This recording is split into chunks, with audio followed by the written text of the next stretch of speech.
You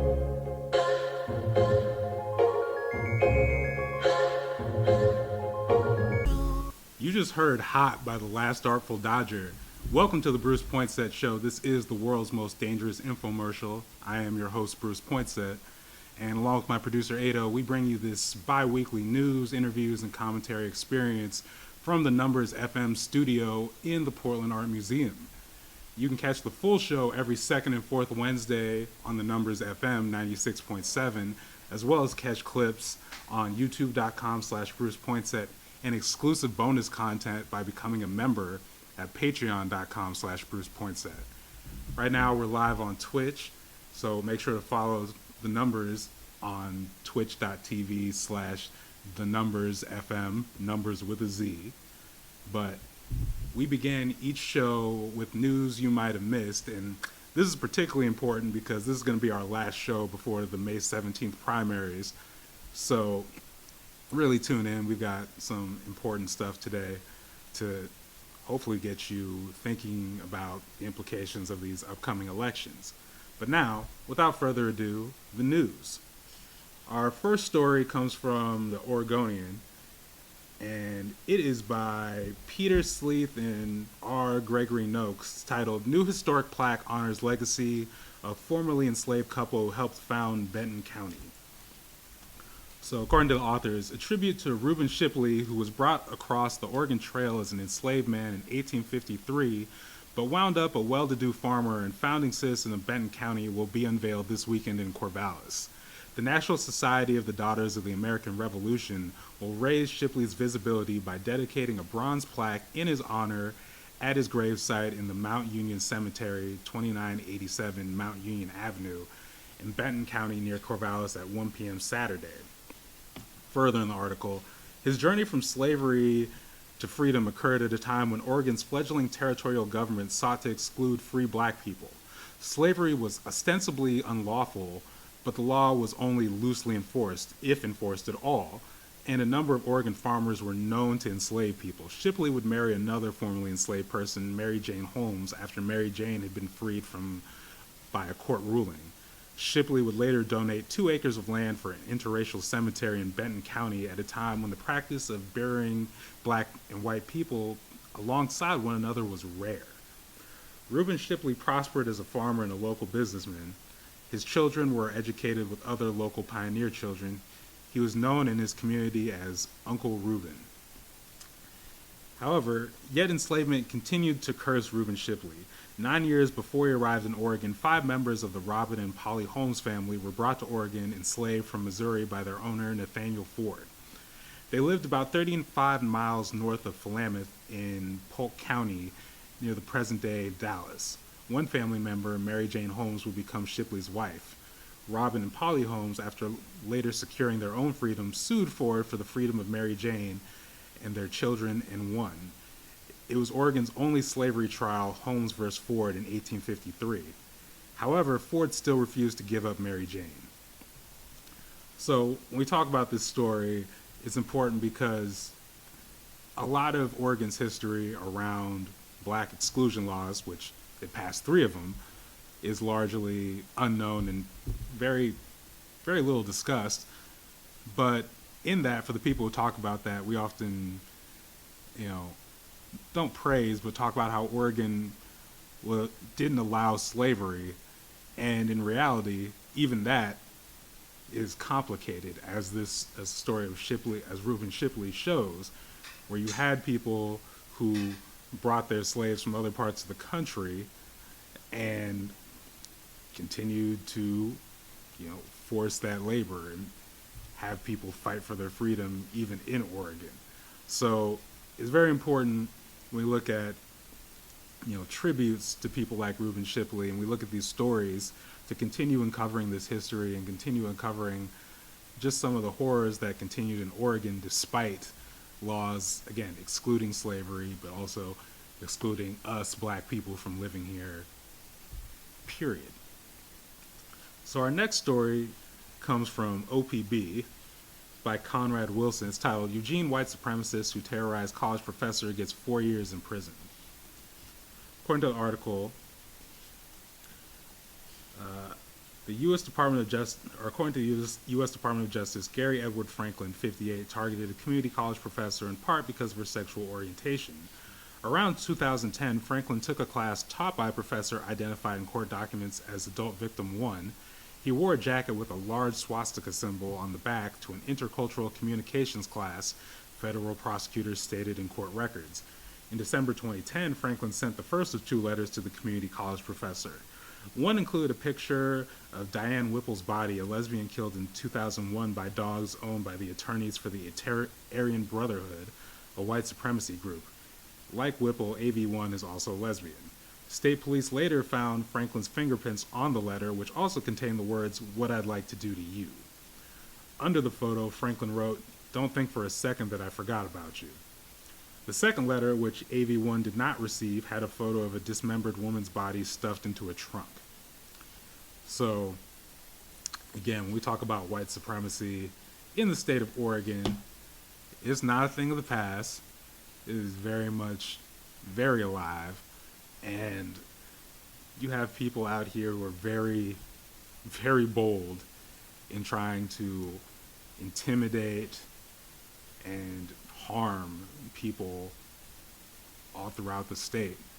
And especially outside of the Portland metro area, it's important to take note of this because a lot of people feel emboldened where they think that people aren't, taking notice and people aren't going to organize against their actions. Our next story comes from Willamette Week by Sophie Peel. It's titled, "Mayor's Office May Launch Program to Pay Neighborhood Liaisons to Report Trash, Graffiti, and Camping Hotspots." So according to the article, on Tuesday night, mayoral aide Sam Adams invited leaders of many of Portland's neighborhood associations to discuss homelessness, trash, and graffiti on a Zoom call. Around 40 joined. He shared his plan to create a program whereby neighborhood associations and business districts would each provide one liaison to meet with city officials weekly to discuss homeless camps, trash, and other concerns in their neighborhood. The liaisons would meet with city staffers in clusters determined by current neighborhood coalition boundaries. The neighborhood liaisons, Adams said, would be paid a stipend for their work. Further in the article, the author writes, "This would be the 4th emergency declaration Wheeler has put in place," that's Mayor Ted Wheeler, has put in place regarding homelessness in the past 2 months. However, if Wheeler does make an emergency declaration, the Portland City Council would still have to approve funding for it in the upcoming budget cycle. Later on in the article, the author writes, "Another notable feature of Adams' plan, neighborhood associations' first stop for graffiti removal would be the mayor's office, not the Office of Community and Civic Life, a troubled bureau largely responsible for graffiti cleanup and overseen for the past 4 years by the city's 2 most progressive and controversial commissioners, first Chloe Eudaly and now Joanne Hardesty. Eudaly worked to reduce the outsized influence of neighborhood associations at City Hall by weakening neighborhood watch programs and eliminating foot patrols. A common critique of neighborhood associations has been that they offer wealthy homeowners a stronger voice in how the city functions than other groups." So, a couple things about this article. First, we talk about paid liaisons to report on trash, graffiti, and homelessness.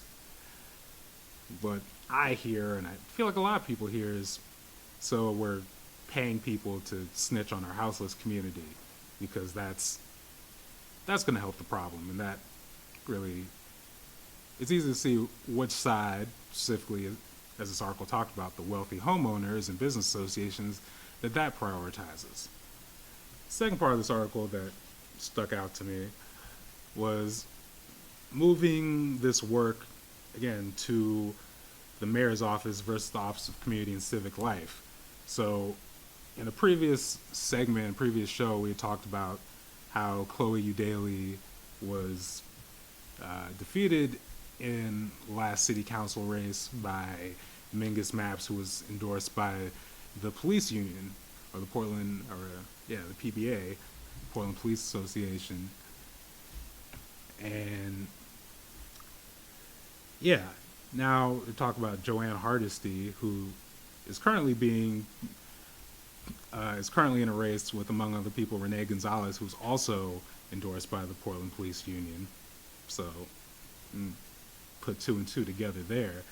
But it is interesting when you watch how the progressive members, or the most progressive members of city council, are being singled out, and their fiercest opponents are representative, again, Portland Police Union, Portland Business Associations. It's really, we're really looking at just like a polarization, and in my view anyway, again, like a singling out and targeting of progressive votes in these different bodies, with, you know, the houseless community being the ones who ultimately are going to bear the brunt of whatever happens.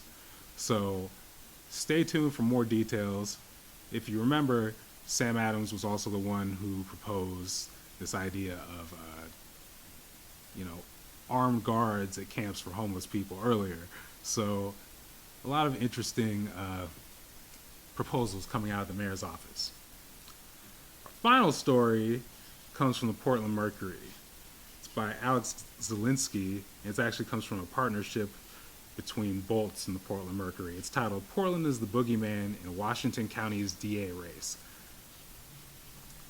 And according to Zielinski, in a new campaign video for a Washington County District Attorney, Kevin Barton, a narrator, asks, "Why does safety matter?" Several people then give vague answers about family and community until a woman with a worried expression delivers perhaps the most direct response. Quote, "Because I don't want our county turning into Portland."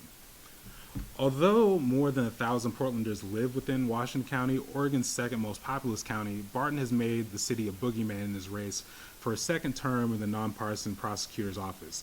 Ahead of the May 17th election, Barton has accused his opponent of wanting to defund law enforcement and framed himself as the only barrier keeping suburban Washington County from descending into Portland-level lawlessness.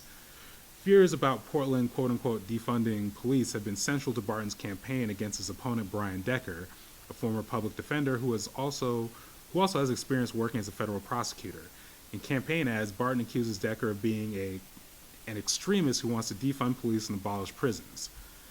Barton, who declined to be interviewed for this story, points out as justification that Decker helped establish the Washington County Justice Initiative, a nonprofit whose website calls for defunding police, prosecutors, and prisons. Decker says Barton's ads are an inaccurate portrayal of the kind of reforms he actually supports. Said, "I have said we need to fund essential police services and we need to reallocate funds for fund addiction treatment, homeless services, mental health care, and other social services," Decker said. Most people in Washington County agree with that, but Barton conflates that with zeroing out the budget of the police because he knows that rhetoric will rally his right-wing base. Further in the article, the author writes, "Previously a Republican bastion, Washington County has veered to the left since the 1990s with a steady succession of Democrats representing the county at the state legislature. While the district attorney's office is nonpartisan, Barton's politics skew conservative, especially compared to Decker." Further in the article, the author, Zielinski, writes, "Barton's lobbying work indeed illustrates a certain resistance to reforms. He has discouraged lawmakers from scaling back Oregon's mandatory minimum sentencing policy for violent crimes called Measure 11, which charges adolescents as adults, and pushed back against a bill that will require judges to take domestic abuse into consideration during sentencing if it was a contributing factor to a defendant's criminal behavior. Barton also opposed Measure 110, a law that decriminalized small amounts of illegal drugs and funded substance abuse recovery programs. Barton has instead promoted what he calls, quote, responsible reforms, including the creation of a pilot diversion program for criminal defendants with mental health issues and a new resource center for children impacted by domestic abuse." So I will say that this story is a bit personal to me because I am a Washington County resident, and as we get closer to the May 17th primaries, I've seen the Barton ad in question a lot, and I'll be honest with you, it's very disturbing. When I see quote unquote tough on crime ads from district attorneys and other people vying for positions, whether it be sheriffs or other, attorney positions, other lawmaker positions, I know the code for that because we've seen it for years, where tough on crime means we're coming for black and brown people to make white voters feel safe. And it hasn't been particularly subtle. And I've also seen these calls and these attacks of this idea of defunding the police, which, again, it's not nearly as extreme as people would like to make it. We defund education all the time.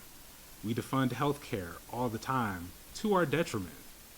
But the idea that not just should we not look at bloated police budgets, but that we should be scared of the idea, or we should be afraid and silent when everyone suggests to continue increasing them, even though it's showing that it's not having a positive effect on life on the streets. It's not having a positive effect for people. It's wild to me. And when I look at incidents, because people bring this up, especially with mass shootings, you look at something like the subway attack in Brooklyn recently, where you had the police, you had cameras, and it didn't work. It didn't, luckily no one was killed, but a lot of people were injured, and it took civilians coming out to even locate the suspect in that.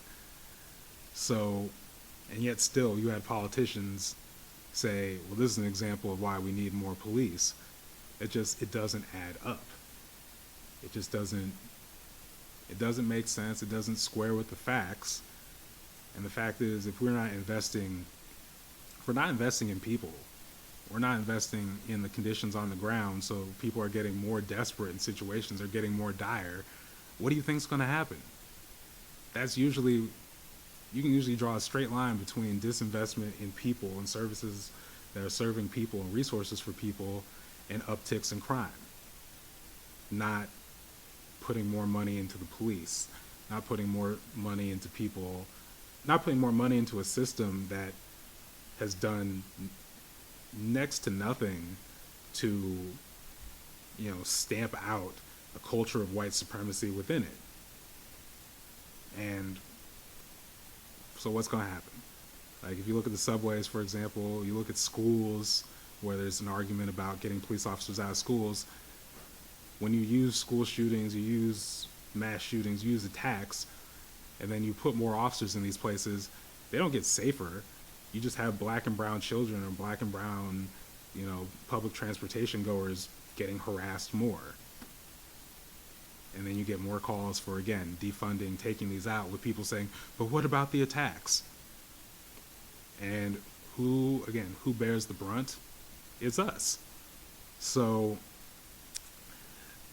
I'm very concerned about this push for tough on crime that also, if you're a student of history, always seems to get bigger when you have successful or at least impactful social justice movements, whether it's the civil rights movement of the 60s, whether it's the Black Power movement of the 70s, and more recently the racial justice protests of 2020, the Black Lives Matter movement that has been growing since 2012, 2013. You're seeing this tough on crime pushback. And you're seeing these white politicians really leaning into the anxiety and just some of the very latent racism of some of their white voters. And we can't fall asleep right now. And that's the news. The Bruce Poinsette Show will be back after this quick commercial break. The Bruce Poinsette Show is made possible by the support of members at patreon.com/BrucePoinsette. Patreon is a service that allows you to directly support creators like myself through monthly or annual memberships. Become a member for as little as $3 a month and get access to exclusive bonus clips and live discussions. Check out this clip from the page. Are you defending the prequels? Where does your defense end, Bruce? So, you know what? Maybe this might surprise you, but yeah, the whole meal deal. I will defend the prequels, kind of. Again, I also had a disclaimer at the beginning that I would not put money on me if I were betting on this as a viewer, but will I defend the prequels? Yes. If you enjoy this content and believe in the community I'm trying to build, please support by becoming a member at patreon.com/Bruce Poinsette. Welcome back to the Bruce Poinsette Show. This is the B block, where usually we try and keep it a little bit lighter, but since this is our last show before the May 17th primaries, I think it's important to have a little bit of a public service announcement. So yeah, Ado, have you been keeping track of the upcoming elections at all? A little bit. I've been talking about to my family about it, because we usually sit down and just kind of like chat about things as it's getting in. But I'm not too deeply well versed on all of the candidates. Still getting there, but I would love to hear more about it, because I try to regularly vote, especially in local elections, because those ones be moving differently. Yeah, and that's a very important point. And this idea, a lot of people hear vote local, and it kind of comes off as another cliche, but really it's super important. But for this case, I just want to make a little more of a general commentary and just put something out there for people, because the closer we get to elections, it's also becomes political apathy season, where the closer we get, the louder you hear some voices, and voices that in a lot of cases I have a lot of respect for, relationships with, but it's people who are going to tell you, oh, politics doesn't matter, oh, who cares, it's about this instead of that, or what about this? And those voices get louder and louder, and let's just be real, mistakes end up happening. Very avoidable mistakes end up happening. Yes. I've talked about this in the past, but the city council race 2020, where you had someone who, maybe was not the perfect politician, none are, spoiler alert, but you had someone like Chloe Eudaly, who was a proven housing advocate, tenants' rights advocate, who somehow got defeated by Mingus Mapps, who was endorsed and well known to be endorsed by the police union. And it's not that that's the most shocking thing. It's Portland, Oregon, after all. But it was the fact that you had a lot of progressive voices, a lot of people who specifically their lane is Black liberation, who somehow got behind Mingus Mapps, where it was like, oh, this is so bad. This is so cartoonishly bad. What are we doing? And you'd think every election, something like this happens, and you want to tell yourself, oh, people are going to learn their lessons. But then fast forward to spring of 2022, and I'm seeing the same whataboutism. I'm seeing the same, this doesn't matter. The really just general lack of knowledge around what's happening in these primaries. And it's not a general election year, so the midterm elections this fall are not getting a super amount of attention, never mind the primaries in May. But it's just this apathy that is distressing a little bit. It really is. So I just want to get serious, and I take this very personally, especially as I'm just saying as a Black man, because I want to speak, because this is rampant in other circles as well, but I just want to say this as a Black man, because I see, when I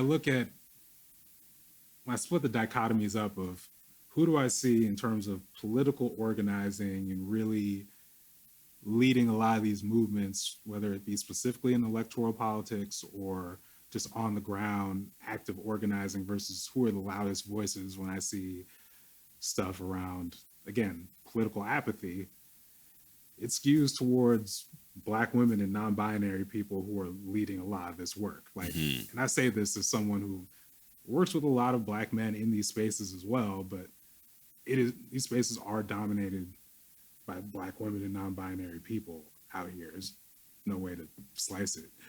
And then it's not to say that the flip side is, at least when I'm talking about people who care about the issues but have a little bit of apathy towards politics, it's not to say that it's just they're apolitical, but I often hear things like, look, I want to get involved, but I don't trust I just don't want to wait on these politicians, or I just don't trust these organizations.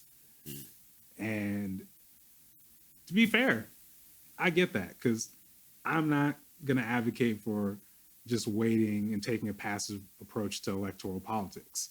That doesn't work. And I understand a lot of apathy and frustration and disillusionment with the larger nonprofit industrial complex.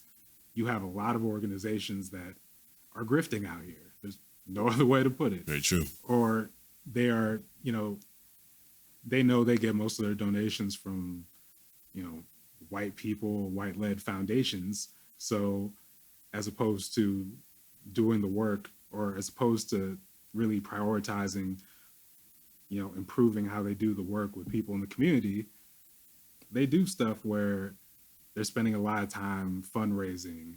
And some of those fundraisers can be really gross, where it's like, hey, come here, Black children, and tell your sob story to these rich white people. Like, I get, if you grew up having to do that, especially if you were someone who was on those posters or had to go to, those dinners and share your story just to basically beg white people for money, I'd be disillusioned too. I'd be frustrated too. That said, there are a lot of organizations out here doing great work, whether it be, historical organizations like the Portland NAACP, which more recently had a big shift in leadership and has gone far more progressive in these last couple of years when it comes especially to things like the police budget and challenging any increase to it. You've got organizations like Imagine Black out here who are taking it even a step further, where it's not just defunding, but really pushing abolition. You have a lot of people on the ground out here who are trying to do the work, be it, if you're talking about community, like Black Educational Achievement Movement or BEAM, Coalition of Black Men, who are doing the work with young people specifically. But also, because you're doing this work, it's hard to also get the word out there. It's hard to cut through the noise. And especially during, campaign season, if you've been on social media, you've watched TV, you've probably seen ads for these various white men who are just throwing I don't need to say their names, you probably know who they are, who've just been throwing their money out there to let you know they exist.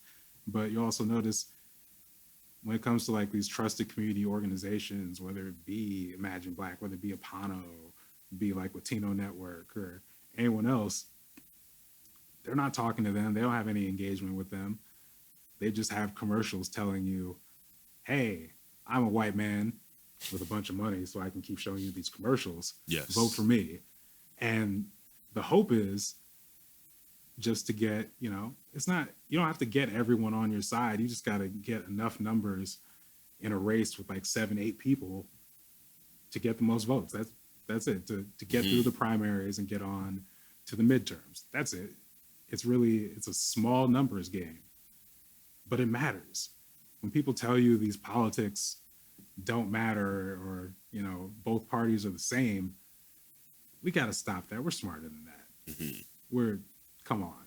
It's an intellectually lazy argument. Both parties, again, are Democrats, Republicans, white-led, white-dominated parties, and that's an issue. But when we just cede our agency, we're not winning. Right. These positions, at the bare minimum, we have to, one, differentiate between the marketing and the reality of politics. Politicians may show you these commercials where they market themselves as these saviors to you so they can get your vote. The reality is they control laws. They control the allocation of resources, no matter who's in that seat, Democrat, Republican, nonpartisan seat, whatever. And those resources matter. Those public services matter. Like you can't cut the police budget. You can't, even if you want to fully abolish police prisons, You need people inside to make that happen. Mm-hmm. There's no other way to slice it. And there is power that comes from these seats, and you have people, if you can get people in them, you can make it happen. And your enemies know this. Like, the big thing is funny, during Trump's presidency, he said a lot of, he appealed to a lot of anti-government people and a lot of sentiments, but how were they doing it? How was the administration around him doing it? By infiltrating and dismantling things from the inside while also working the outside. Like, it's not a new concept. It's a very old concept, but oftentimes it's that cliche of cutting your nose to spite your face, where we do that with this rhetoric where we basically try and oversimplify and say, don't get involved, don't get engaged because it doesn't matter. No, we are at a disadvantage with the power, yes, but the reality is when we organize and we vote in our numbers, and more than that, because it's not just voting at the midterms, it's not just voting in the primaries, it's not just voting in the general elections, it's getting involved with organizations like some of the ones I mentioned, whether they are politically involved, whether they're more grassroots, community, serving organizations, whatever it is. Get in there. I guarantee you, wherever you are, there are organizations led by Black people, led by brown people, doing the work that you believe in the right way. I promise you, they're there. Get involved, get to know people, work with people on the ground, and do this organizing. And one, you'll find it's a process. Anytime you're working with anyone in a group, there's going to be negotiations, there's going to be disagreements. Yes. It's not as fast as you might think. But also, you're going to find that some of the things you're trying to do, some of the things you're trying to advance, the conditions you're trying to change for people, it's a lot easier when you have a group organized, you have different people with different skills and different expertise and experience at your disposal, so you can make things happen. So you're not just an individual trying to fight against fully staffed, fully funded institutions. This whole thing where we're out here trying to martyr ourselves because that's the only thing we can think of, like, that's dead. It's not going to work. We know it's not going to work.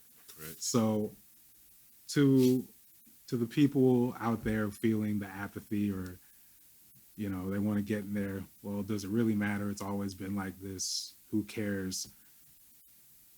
Just you gotta cut that apathy out. Cut it out. Like, just shut that apathy up. I'm sorry. Like, this isn't the time. Oh, we can have these substantive discussions, but every one of these elections, every one of these opportunities to organize and mobilize our collective power, seize on that. And not every lane is yours, and that's okay. That really is okay. But when we convince ourselves to not take advantage of these opportunities, or tell others not to take advantage of these opportunities, trust me, your enemies are. They are seizing power. They are seizing control. It's not, there are not just no consequences when we're not engaged.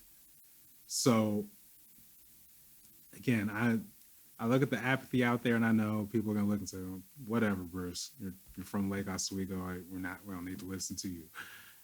But I really hope people prove me wrong. We got primaries coming up May 17th. Get out there, learn about the races, learn about your local DA races, learn about your city council races, your mayor races, gubernatorial races, your Senate, Oregon Senate, House races. Learn who's out there, who's endorsed by trusted community organizations, who's pushing truly transformative policies. Also learn about the people who have some suspect money behind them. And, maybe question why you see certain faces and you see certain people's commercials so much, but you don't hear about others. Get engaged. If, direct electoral politics aren't your thing, but maybe you care about, working with the kids. There are plenty of organizations, again, doing that work. Get with them, find them, learn from them, learn the lay of the land. And again, this is the B block. We usually have, a joke or something there and we try and laugh, but times are scary out here. And I live in Washington County, in our DA's race, the incumbent is pushing a tough on crime, don't let Washington County become like Portland narrative. And, I'm concerned not just for my own well-being, but the youth out here, Absolutely. Their well-being. So we can't take this off. We can't fall asleep and then, 2 years later be like, man, this guy's a problem. We can nip that in the bud right now. So think I'm being hard on people for the apathy, or you think, that that's not really the case? Prove me wrong. May 17th primaries are coming. Prove me wrong. The Bruce Poinsette Show will be back after this quick ad break. BrucePoinsette.com is your one-stop shop for everything Bruce Poinsette. You have my services such as freelance writing and editing, creative nonfiction courses, as well as customized writing classes, event facilitation, and digital content creation.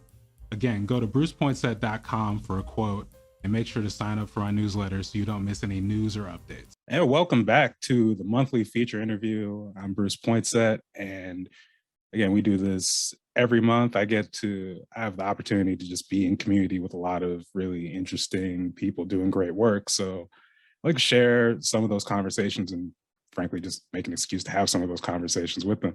So this month I have Jennifer Perrine with me, and Jennifer is an award-winning poet, writer, also a writing teacher, and a diversity, equity, inclusion, social justice consultant.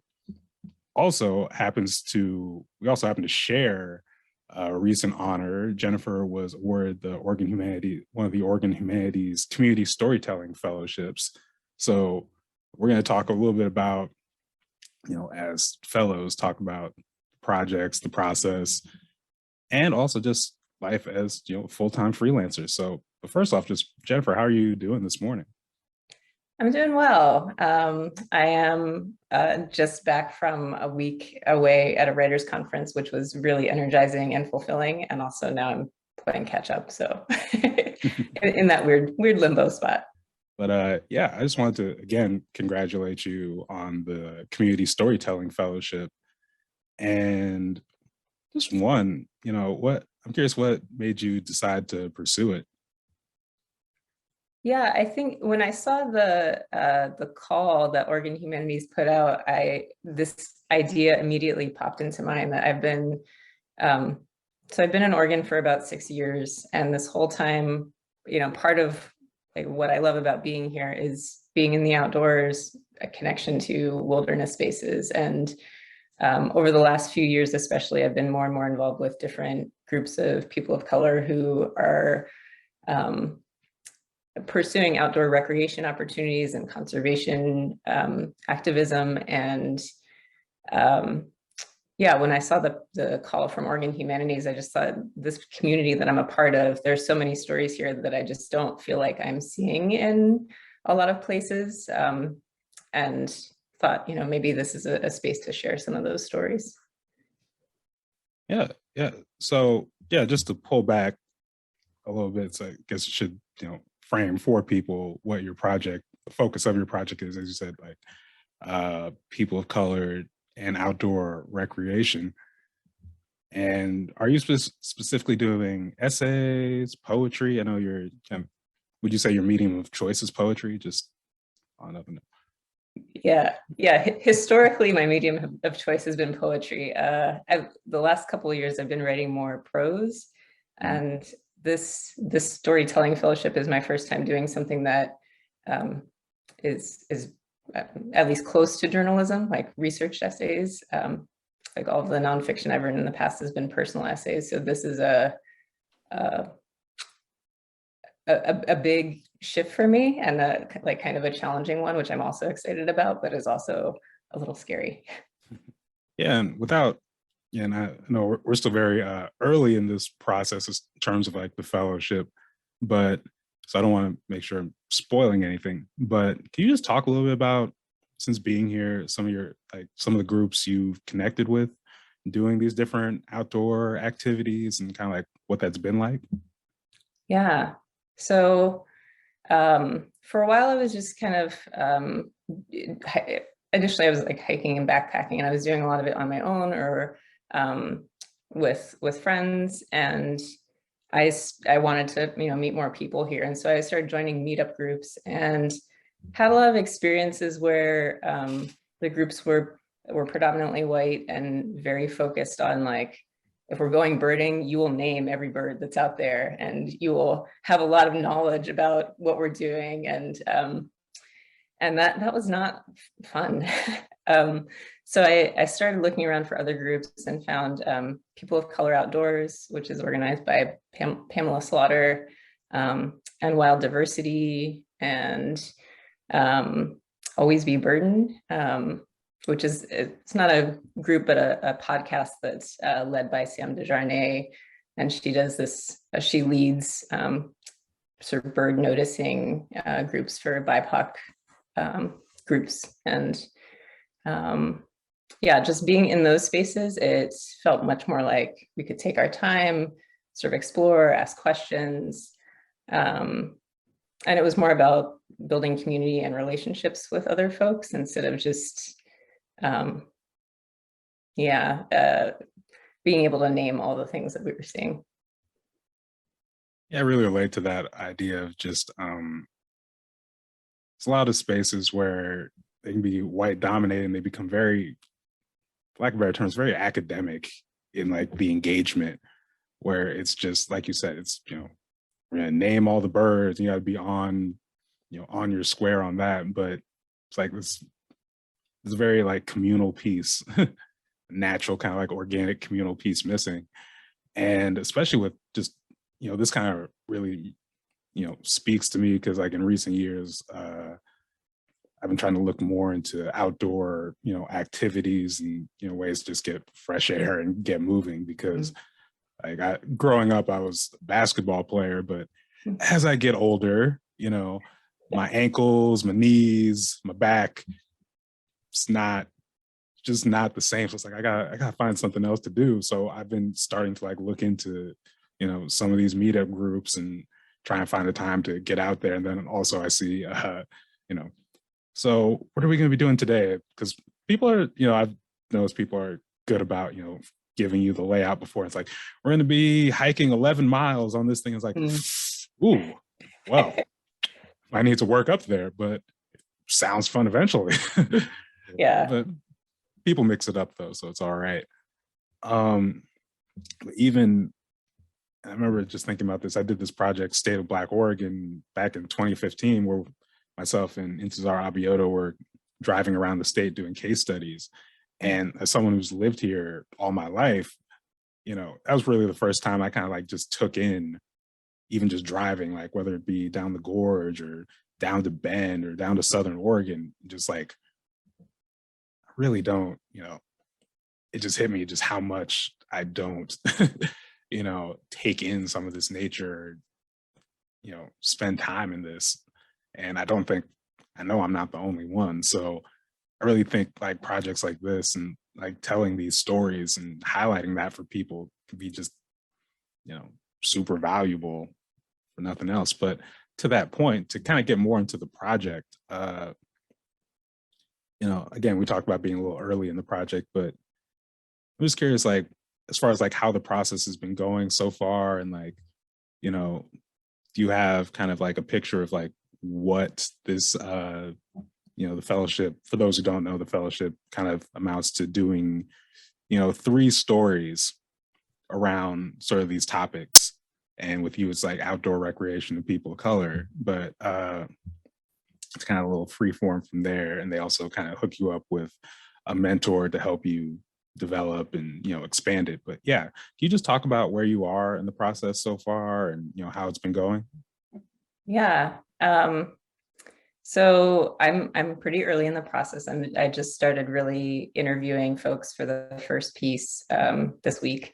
And part of the reason why I'm just getting started is because I was pretty nervous as somebody who has a background mostly in poetry, moving into the space of journalism, which maybe shouldn't feel all that different, but I feel like this huge responsibility to care for other people's stories, and was really concerned that I didn't have the skills to do that. So I was grateful to have Caitlin Dwyer as the mentor that Oregon Humanities hooked me up with. And we've only met once, but it was so informative, and so it just set my nerves at ease because she was able to give me some structures that I can put into place so that I can make sure that I'm asking questions and crafting stories in a way that honors other people's stories and isn't, I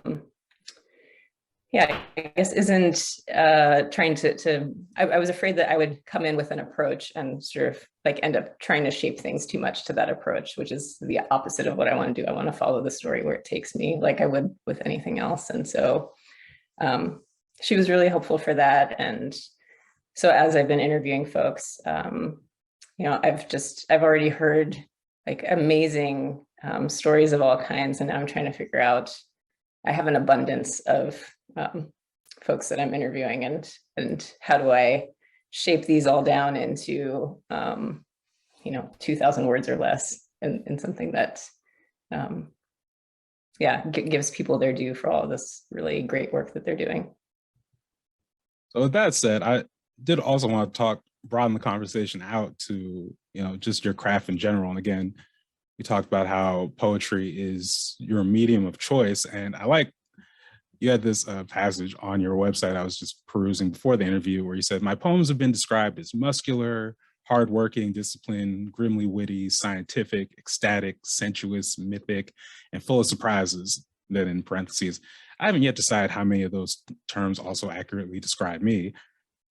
So 2 questions to that is, 1, have you since evolved which ones also mesh with you? But then 2, can you just talk about, what got you into writing poetry? Yeah, I mean, I think in terms of like all of those descriptors, those things, it's always so strange when somebody like blurbs or reviews your work and you see what they have to say about you, and it's hopefully lovely, but also very strange because, for me at least, sometimes writing comes from this sort of mysterious place, and then somebody else reads it and has this response to it, and I think, oh wow, it's great that you got that out of it, but maybe I didn't have that in mind initially. And so like when I hear that list of descriptors read back, I think, well, there's a part of me that's super interested in science and super nerdy around sort of all things, especially like biology, chemistry, and and there's a part of me that's super interested in mythology. And so those things might not be about me, but they probably accurately describe what I'm interested in. In terms of how I got started, I feel like there's always multiple origin stories. I wrote as a kid, like as a little kid, and would make like little books, and they weren't necessarily poetry, but I was always interested in sort of storytelling. But then I think the story that I usually tell is in high school. I had a teacher, I think I was in 10th grade. I had a teacher who assigned us to read The Scarlet Letter, and she, as an assignment in response to the book, she said, you can either write like a report about it, or you can write like a short story or a poem or something along those lines. And I thought, oh, like a poem could be fun. And I talked it through with my teacher, and she said, yeah, maybe here's some different options of ways you could do it. And one of the options was to write a poem from the perspective of one of the characters in the book who didn't maybe get a lot of airtime. And so that's what I did. And there was something about that just sort of sparked something. And for a long time. Maybe even now, I still like to revisit, characters in sort of pop culture or like dominant culture that maybe haven't gotten there enough airtime, and see what they might say if they had the space to say it in a poem. Yeah, yeah, and this made me think of I do videos, and you just upload it to YouTube, and so oftentimes it's like throwing something into the void. you know so yeah, when that, especially not just like in a comment, but like having someone actually come up to you directly and be like, that thing you did that touched me in this way, or that affected me in this way, like it's different. I was having a bad night a little while back, and just had one of those instances where I was not expecting it at all, but someone came up to me, was talking about one of the projects I did, and it's just like, oh wow, that just changed my whole demeanor. Yeah. Yeah, I think it's easy. I know I often have these moments where I'm like, I love writing and I enjoy creating. And there are also moments when I'm like, why am I doing this? Like, what is this good for? And those moments are the things that remind me like, oh yeah, I've made a connection with another person, and that's what it's for. Well, yeah, Jennifer, that's what I have in terms of questions, but is there anything else you'd like to add, whether it be about the fellowship or just, again, being a writer, trying to, figure it out as we go along in this world? Yeah, I mean, maybe the only other thing I'd say is that the fellowship is really exciting to me, which maybe I've said before, but I feel like, going back to what we were saying about readings and these opportunities to connect with folks, or even putting stuff out into the void and hoping that there will be this connection there.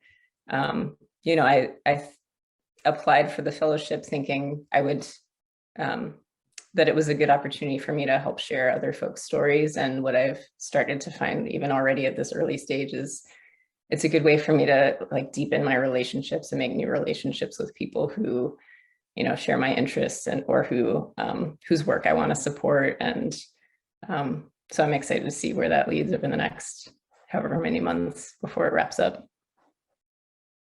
Awesome. Jennifer, thank you again for taking the time to talk with me today. And I'm really looking forward to reading what you put out with this fellowship.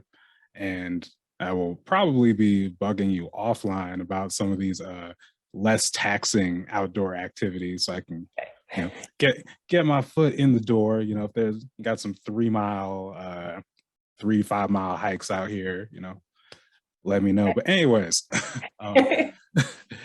with that said, yeah, thank you, and enjoy the rest of your day. Thank you. You too. And this has been the Bruce Poinsette Show. Make sure to catch us every second and fourth Wednesday at 7 p.m. on the Numbers FM, as well as on youtube.com/Bruce Poinsette. And for exclusive clips, go to patreon.com/Bruce Poinsette and become a member. In the meantime, hey Black people, trust me, it won't hurt. See you next week.